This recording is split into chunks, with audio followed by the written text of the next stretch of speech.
Welcome to my channel. అప్పడాలు చేస్తున్నానండి, చాలా బాగుంటాయి. వెన్నపూస వేసి బియ్య పిండిలో మనకి ఎన్ని అప్పడాలు కావాలో ఒక ఉజ్జాయింపున పిండి తీసుకున్నాను. నేనైతే కొలతలు అవి లేవు. పెసరపప్పు నానబెట్టేసుకున్నాను 5 అవర్స్ ముందు. సగ్గుబియ్యం కూడా నానబెట్టేసుకున్నాను 5 అవర్స్ ముందు.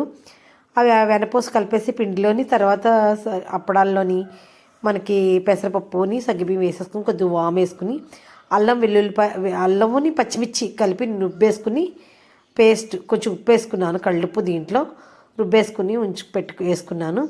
తర్వాత మనకి కరివేపాకు కొత్తిమీర కట్ చేసుకుని సన్నగా తరుగులా కట్ చేసుకుని ఉంచుకున్నాను. అది కూడా చల్లుకున్నాను, ఎంత కావాలో అంత, కొంచెం ఎక్కువే వేసుకుంటే మనకి అప్పడాలు గ్రీన్ కలర్లో అక్కడక్కడ బాగుంటాయి, క్రంచీగా ఉంటాయి, చాలా బాగుంటాయి.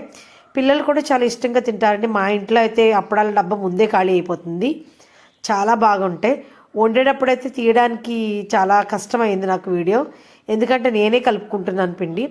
ఇది మొత్తం ఇవన్నీ వేసి మాత్రమే నీళ్ళు పోయికోకుండా కలిపేసుకుని బాగానే ఓ ప్లేట్లో తీసేసుకుని దానికి మనకి ఎంత కావాలో అంత, అంటే కొంచెం కొంచెంగా కలుపుకుంటూ ముద్దలా చేసుకుంటూ చిన్న చిన్నగా ఉండలు చేసుకోవాలి. ఇది చూసారు కదా, కింద గిన్నెలో ఎక్కువ పిండి ఉంది, పైన ప్లేట్లో నేను కొంచెం తీసుకున్నాను.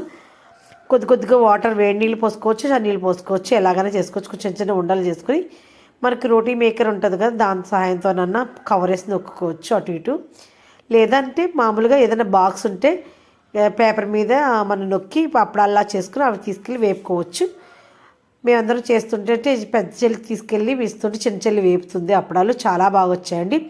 త్వరగా కొన్ని తినేశారు, అయిపోయినాయి. చాలా బాగున్నాయి, ఎంత బాగున్నాయి అంటే నచ్చితే మీరు ఒకసారి చేసుకోండి, టేస్ట్ చేయండి, లైక్ చేయండి, షేర్ చేయండి, సబ్స్క్రైబ్ చేసుకోండి, మర్చిపోకండి.